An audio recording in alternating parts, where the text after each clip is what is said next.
petit peu comme justement Althusser, c'est pas tellement connu chez nous, par vous le présenter. Donc Althusser, il est né en 1563 à Diedenhausen, dans une commune de Rhénanie du Nord-Westphalie.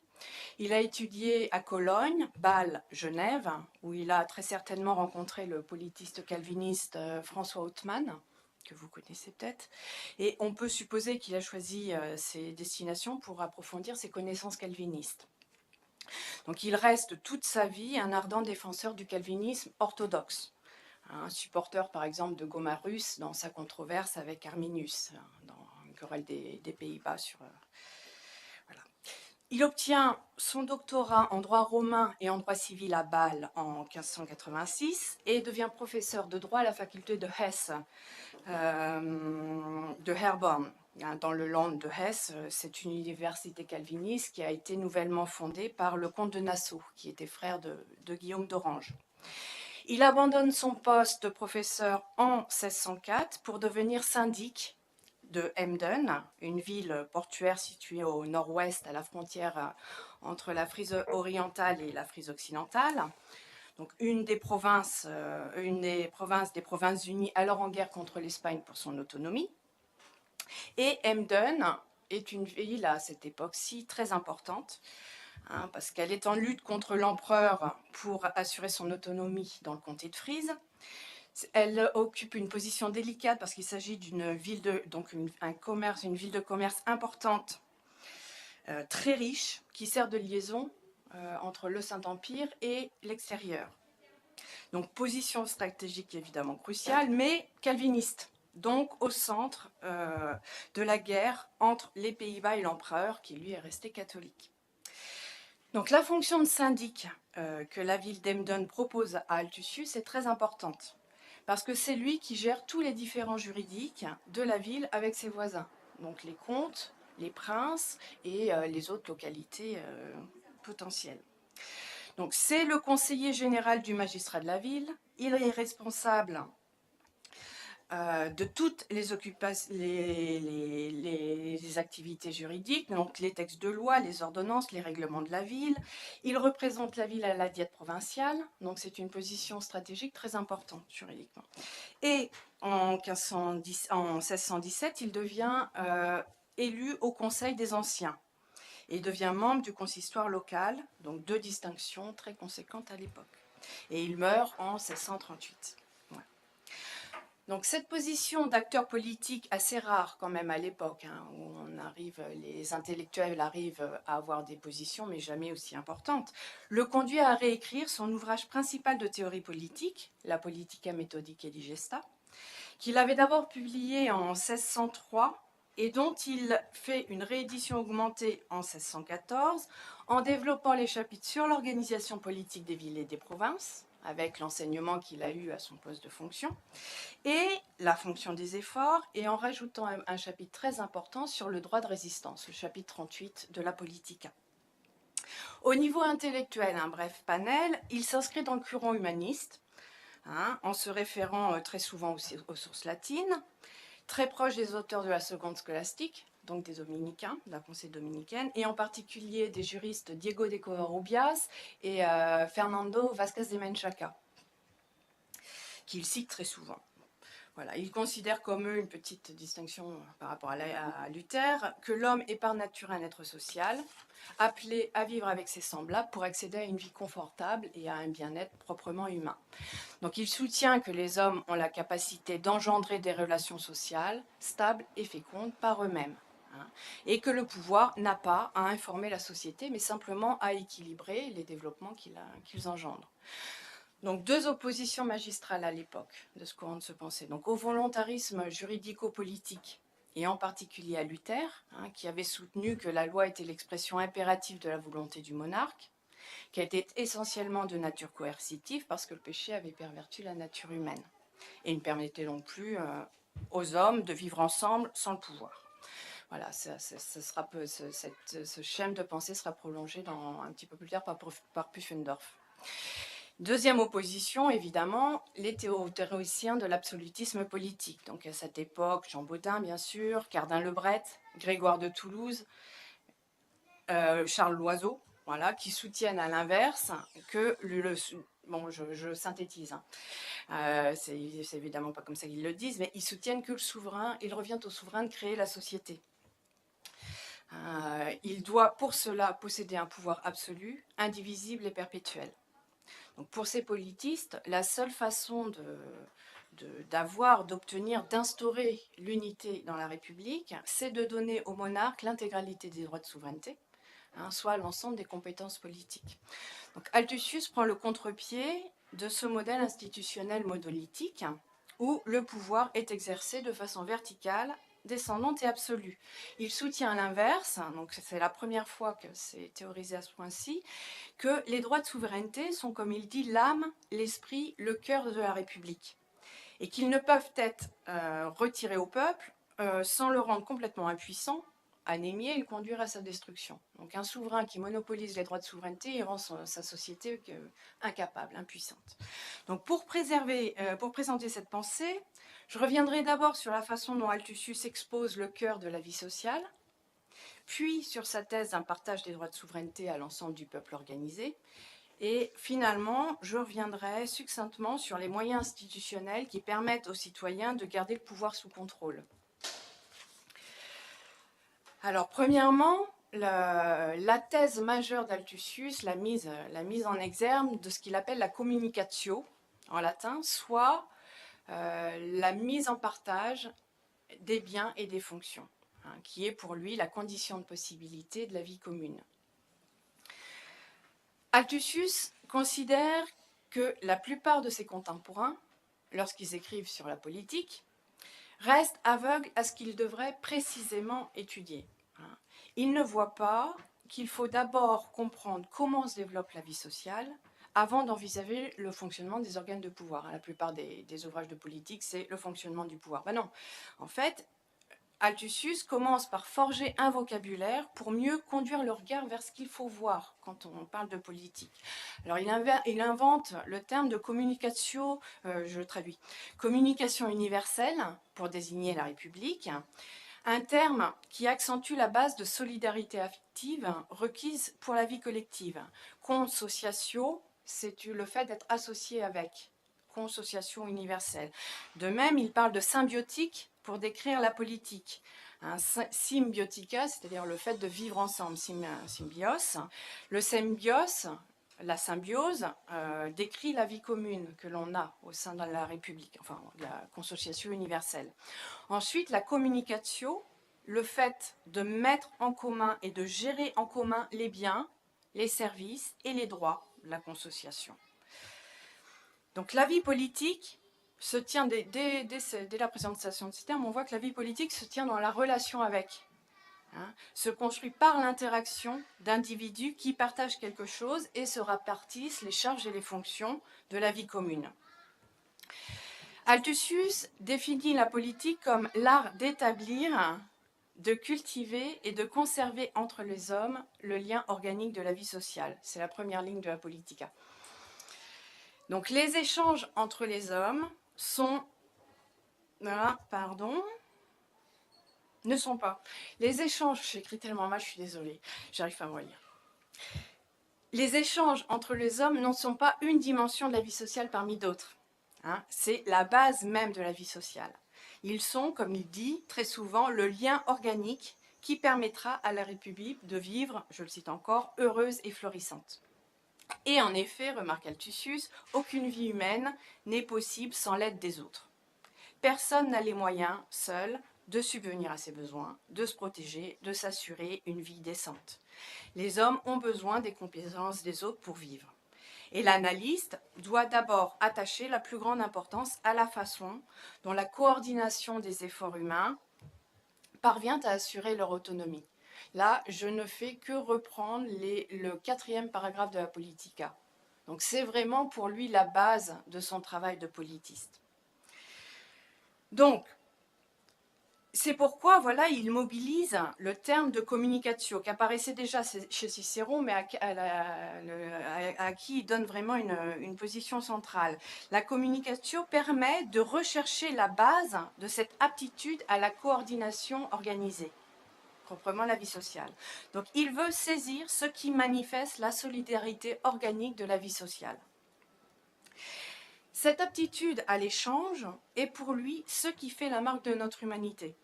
Il remarque en effet que les hommes ne peuvent pas réaliser leur nature particulière sans le commerce avec leurs semblables. Les hommes humains ne sont pas les copies d'un même original, ils sont des expressions singulières, uniques, du genre humain. En renvoyant ici à au premier épître aux Corinthiens, il signale que chaque homme a reçu un don particulier, une aptitude, une compétence, et que seule la conjonction de l'ensemble de ces facultés permet de satisfaire tous les besoins humains.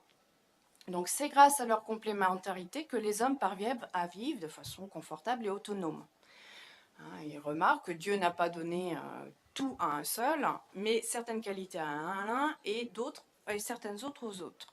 De sorte que pour assurer la quasi-complétude des besoins humains, les hommes sont comme par nature, vraiment de façon consubstantielle, ils sont conduits à mettre en commun leurs aptitudes pour en faire profiter les autres et recevoir d'eux ce qui leur fait défaut. Donc seule la vie sociale et politique permet l'institution et la consolidation de cette mise à disposition des différentes compétences et du partage des différents biens. Voilà. Et c'est pourquoi la communication, quand on a ça en tête, la communication est en effet au centre de l'analyse politique et de l'analyse de la vie sociale. Donc la solidarité organique que vise Althussius est la résultante d'une bonne gestion de cette coordination des aptitudes humaines, à la mise en partage et à la répartition des charges. Donc une dynamique d'échange et de partage qui donne corps à la société. Le lien organique qu'il décrit constitue la trame de la politica. Ça découle de ce mouvement de don de soi et de réception des autres qui accomplit l'humain en soi et engendre la société humaine. Donc le politique, lui, il a d'abord et essentiellement pour tâche de repérer ces zones de partage pour les cultiver et les renforcer. C'est à lui que revient de les organiser de sorte à permettre une vie confortable et agréable, heureuse pour l'ensemble de ses concitoyens. Donc une fois que la coopération est repérée comme étant le nerf de la vie sociale, il faut l'analyser pour savoir où agir exactement en tant que politiste, où agir exactement. Et dans la lignée cicéronienne, je ne suis pas sûre que j'ai le temps de développer ça. Je vais très rapidement. C'est bon ? Donc, voilà, je coupe un petit peu. Donc, il distingue 3 types de communication que l'analyste doit repérer et développer pour engendrer une république stable. Donc, premièrement, la communicatio rerum, la communication des biens, c'est-à-dire la mise en commun et le partage des biens au sens large, c'est-à-dire de tout ce dont les hommes ont besoin pour vivre, qui va des denrées alimentaires, donc comme je disais, il est très très exhaustif. Il décrit exactement tout ce que les hommes peuvent mettre en commun, utiliser, etc. Donc on a une liste complète des denrées alimentaires, vêtements, meubles, outils, qui sont l'objet de cette communication des biens. Deuxième type de communication, la communicatio rerum, operarum, c'est-à-dire la communication des fonctions et des services, c'est-à-dire des compétences de chacun, la répartition des activités professionnelles en vue d'assurer l'autonomie des besoins et de satisfaire en fait toutes les dimensions humaines. Et troisièmement, la communicatio iuris, soit la répartition des droits à l'ensemble des groupes organisés pour permettre aux groupes, à tous ces groupes organisés, de réaliser leurs fonctions. Voilà. Donc les premiers livres de la Politica sont consacrés à l'étude de ces 3 formes de communication.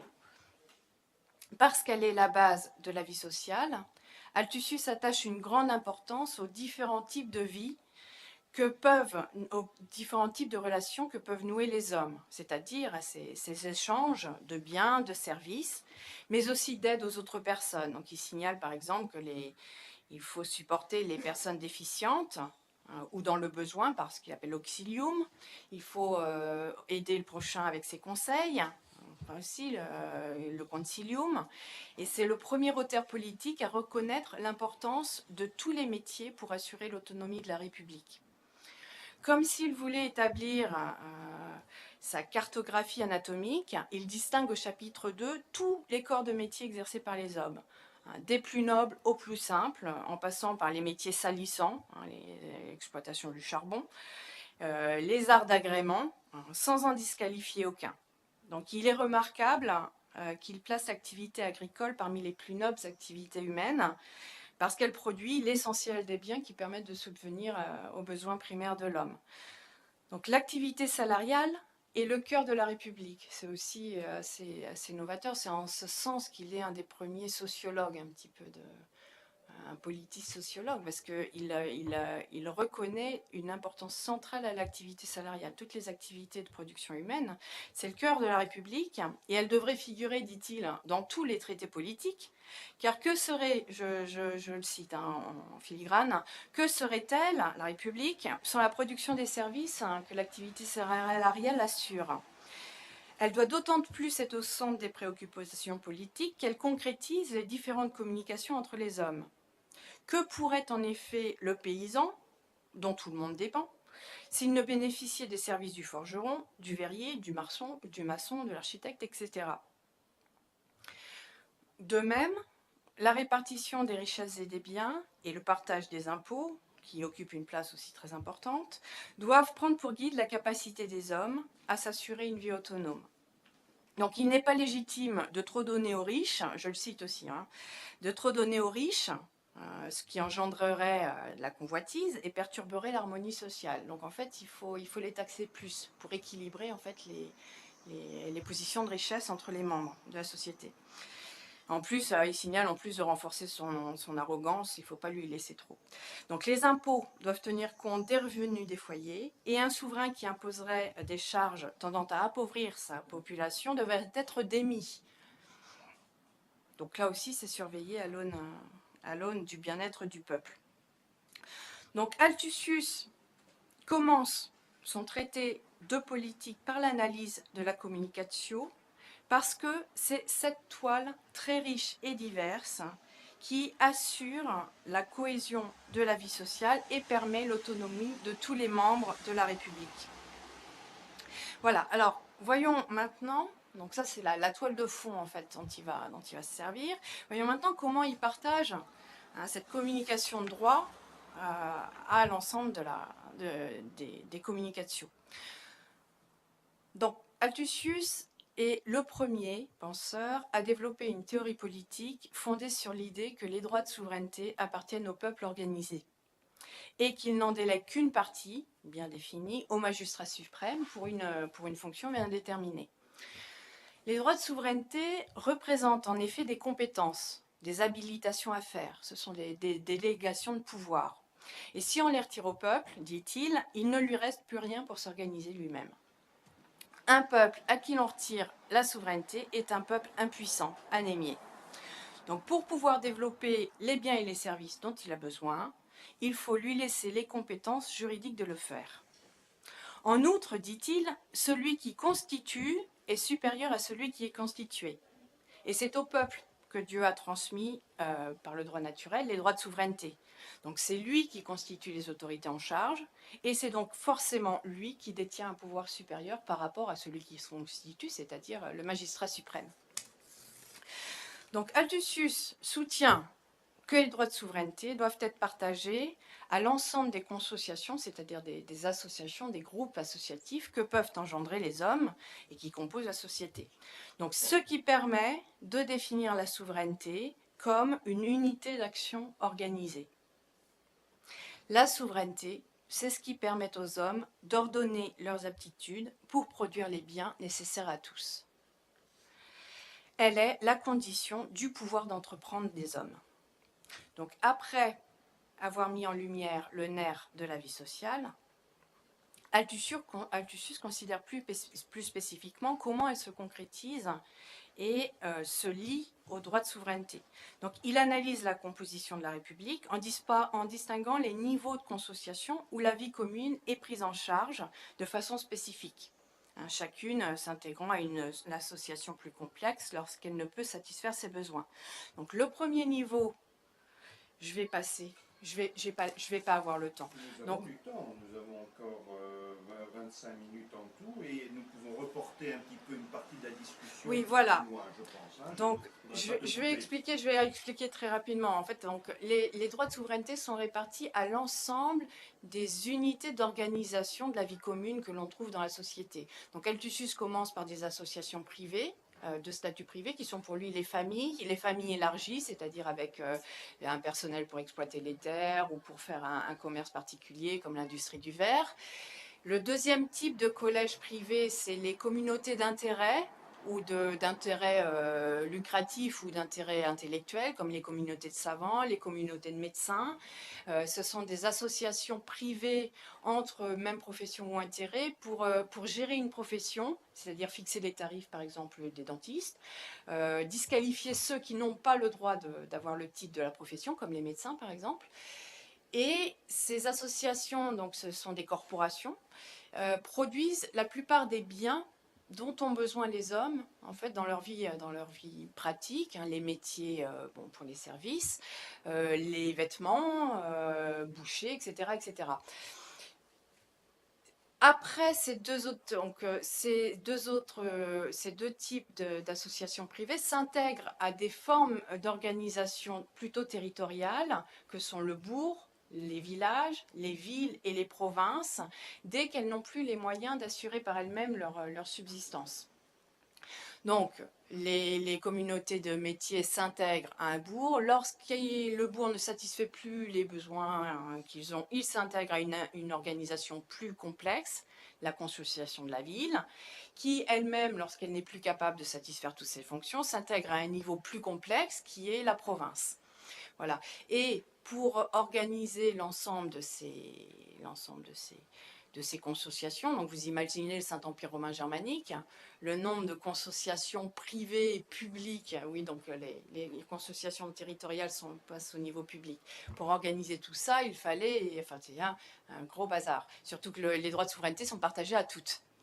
Donc, il faut ce qu'Althussus appelle le jus regni, c'est-à-dire une strate supérieure à l'ensemble de ces corporations, dont la charte, donc là je vais plutôt, non, hein, pour gérer un petit peu l'organisation des droits de chacune. Donc, je conclus en décrivant donc la façon dont les activités humaines s'unissent entre elles pour engendrer la vie sociale sans disparaître, parce que ces organisations conservent toujours une personnalité et ne disparaissent pas lorsqu'elles s'intègrent à un niveau supérieur. Althussus analyse la combinaison progressive de ces consociations, donc de la famille élargie, corps de métier, etc., etc., suivant une logique spécifiquement subsidiaire. C'est-à-dire que chaque consociation, chaque niveau d'organisation de la vie collective dispose d'un certain nombre de compétences, c'est-à-dire de droits souverains, qu'elle exerce sans ingérence de la part du niveau supérieur dans lequel elle s'intègre, qui intervient uniquement pour pallier ses manques et lui permettre d'accéder à un niveau de vie plus riche, hein, mais qui ne peut pas se substituer à elle. Donc la logique d'ensemble repose sur la complémentarité de l'ensemble de ces niveaux d'organisation consociative. Et s'ils intervenaient de façon invasive dans les échelons inférieurs, c'est-à-dire si la province interagissait et voulait régir la ville ou la ville, la famille, hein, ils altéreraient leur fonctionnement et détruiraient les ressorts de la vie sociale propres à ces niveaux. Voilà. Donc Althussus, là c'est pareil. Je vais passer, si vous avez des questions, je détaillerai. Mais Althussus est en mesure d'identifier dans la dynamique sociale ces opérateurs de la vie collective que sont les groupements associatifs, qu'il appelle consociation, parce que le droit allemand est plus riche que le droit français. Althussus utilise le vieux droit germanique qui distingue deux formes de regroupement ayant des libertés spécifiques, des libertés de groupe corporatifs spécifiques. La Genossenschaft, ce qu'on peut traduire par compagnonnage, et la Körperschaft, une collectivité publique. Donc très rapidement, les organisations privées qui font vraiment la richesse de la vie sociale, qui produisent tous les biens dont ont besoin les hommes, ont le statut de Genossenschaft, c'est-à-dire que c'est une unité juridique qui n'invalide pas les droits subjectifs des personnes qui s'associent entre elles. C'est-à-dire qu'une personne qui veut se retirer d'un corps de métier, par exemple, ne détruit pas la Genossenschaft quand il se retire. Elle se remodèle, il abandonne ses droits, les droits subjectifs qui sont en contradiction avec l'activité de la Genossenschaft, mais il reste un individu, ils ne se font pas dans la collectivité. Et donc, elle n'a pas de personnalité juridique autonome. D'un autre côté, son avantage, c'est qu'une fois qu'elle est avalisée par le Ius Regni, l'autorité, le pouvoir n'a plus aucun droit de regard sur ses activités. C'est-à-dire que les Genossenschaften ont une liberté d'action énorme. Et c'est en ça, là-dessus, que Altusius émancipe le travail des hommes, les associations, ce qui est pour moi la vie sociale, il l'émancipe du pouvoir. Parce qu'il leur donne les capacités, le statut juridique de prôner leur indépendance. À l'inverse, les Körperschaften, ce sont toutes les institutions publiques, donc les bourgs, les villes, les provinces. Elles fusionnent les droits subjectifs et acquièrent une autonomie juridique à part entière. Elle a la personnalité juridique et morale. Elle est représentée au niveau du Ius Regni. Elle est représentée par les efforts qui travaillent avec le magistrat suprême. Et donc, elle apparaît sur la scène publique. Donc, c'est bien parce qu'elle a une voix au chapitre lorsqu'il faut prendre des décisions pour l'ensemble de la République. Le seul problème, c'est que le magistrat a, lui, le droit de la sanctionner, de lui reprendre des droits, de lui faire des remontrances et de guider ses activités. Donc les associations, toutes les associations territoriales publiques qui apparaissent sur les jeux de pouvoir ont à la fois une position privilégiée parce qu'elles s'entrent dans la politique du pays, mais bon, elles sont soumises à l'autorité du pouvoir. Voilà. Et leur grande particularité, c'est qu'elles font disparaître les individus qui s'unissent en elles. Hein, elles ont une personnalité, en fait, une personnalité propre, distincte de celle des individus. Ça va, c'est clair? D'accord, c'était l'essentiel, en fait. C'est ça, en fait, qui permet à Altusius de penser quelque chose que nous, qui nous est resté étranger. Alors maintenant, la combinaison harmonieuse de tous ces corps complémentaires n'est pas gagnée. Évidemment, parce qu'ils possèdent tous une parcelle de droit de souveraineté et seront évidemment naturellement, c'est du pouvoir quand même, naturellement tentés d'outrepasser leurs compétences. C'est pourquoi, nous dit Altusius, il est nécessaire d'instaurer à la tête de la République une instance de contrôle et de coordination chargée de veiller au respect, donc ça c'est vraiment la fonction du souverain, de veiller au respect par chacun de ses droits. Donc la strate gouvernementale ultime, chargée de veiller à ce respect, est composée par un collège de conseillers, qu'Altusius appelle les efforts, et le magistrat suprême. Elle possède à proprement parler le droit de gouvernement, ce qu'il appelle le ius regni, c'est-à-dire une parcelle des droits souverains dévolue à des fonctions clairement définies. Et Altusius nous dit, il assure le respect des différents droits et privilèges des consociations. Il arbitre les conflits qui peuvent exister, les conflits de compétences entre elles. Il les rectifie en vue d'assurer leur juste coexistence. Il pacifie les relations extérieures et contrôle la vie religieuse des sujets. La précision des fonctions du pouvoir suprême est très importante parce qu'elle permet immédiatement de voir si le pouvoir est exercé conformément à ses prérogatives ou non. Si ce n'est pas le cas, les efforts ont le devoir d'invalider la décision, et c'est là qu'on retrouve complètement Calvin. Les efforts qui élisent, qui ont la charge de l'élection du magistrat suprême, ont le devoir d'invalider la décision souveraine, et même de démettre le magistrat qui outrepasse ses fonctions. Donc ils ont la fonction de contrôler le magistrat suprême, et sont les représentants du peuple, nous dit Altusius, parce que, bon, je n'ai pas le temps de détailler, mais c'est effectivement la voix du peuple encore, pas en particulier, mais encore. Et aucune des mesures à laquelle ils n'ont consenti n'est légale. C'est-à-dire que c'est eux vraiment qui posent qui confèrent aux décisions leur pouvoir contraignant. Maintenant, pour finir, comment est-ce que Altusius envisage le contrôle des droits de souveraineté qu'il a quand même répartis à l'ensemble des corps de la République? Comment fonctionnent donc ces différentes associations? Alors Altusius n'est pas un partisan de la démocratie directe. Pour lui, toute société se divise entre ceux, merci Aristote, entre ceux qui commandent et les autres, comme l'a si bien dit Aristote, Politique, chapitre 3. Donc la société politique est formée par un premier pacte, et on retrouve encore Calvin, par un premier pacte entre des hommes vivant de façon libre dans des groupes particuliers pour satisfaire une finalité commune. Donc Althussus l'énonce dans la deuxième phrase de la Politica, je le cite, « L'objet de la politique est la vie commune dans laquelle les symbiotes, les citoyens, s'obligent réciproquement, par un pacte exprès ou tacite, à la communication mutuelle des choses utiles et nécessaires à l'usage et à la participation de la vie commune. » Cependant, remarque-t-il, les hommes ne possèdent pas tous la capacité d'administrer la consociation qu'ils ont engendrée en s'unissant. Donc en s'appuyant sur Aristote, Althussus considère qu'il ne peut y avoir de vie commune organisée sans un rapport de commandement et d'obéissance. Chaque consociation reconnaît en conséquence une autorité capable d'exercer le pouvoir par un mandat général, dit-il.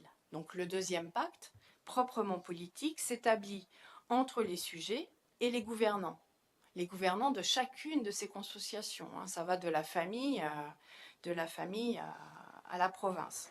Donc les premiers s'engageant à respecter les commandements des seconds. Mais pour que les gouvernants aient une réelle légitimité, ils doivent être élus par les citoyens qui leur ont délégué leur droit de gouvernement.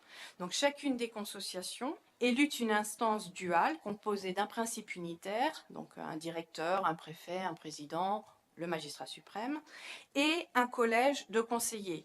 Donc Althussus nous dit que ce sont les représentants des citoyens de la consociation. Donc il les appelle les optimates ou les efforts quand on est au niveau supérieur. Aucun des princeps de ces consociations ne peut décider sans l'aval du corps collégial. Donc on est vraiment dans un partage, un équilibrage du pouvoir.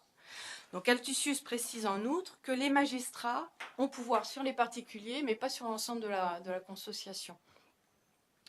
Il précise aussi que la part des droits souverains accordés aux acteurs politiques doit être utilisée pour un mandat bien déterminé. Comme ils sont élus, ils doivent rendre des comptes de leur administration, ils doivent se conformer à leur mandat et ne pas déroger à leurs prérogatives.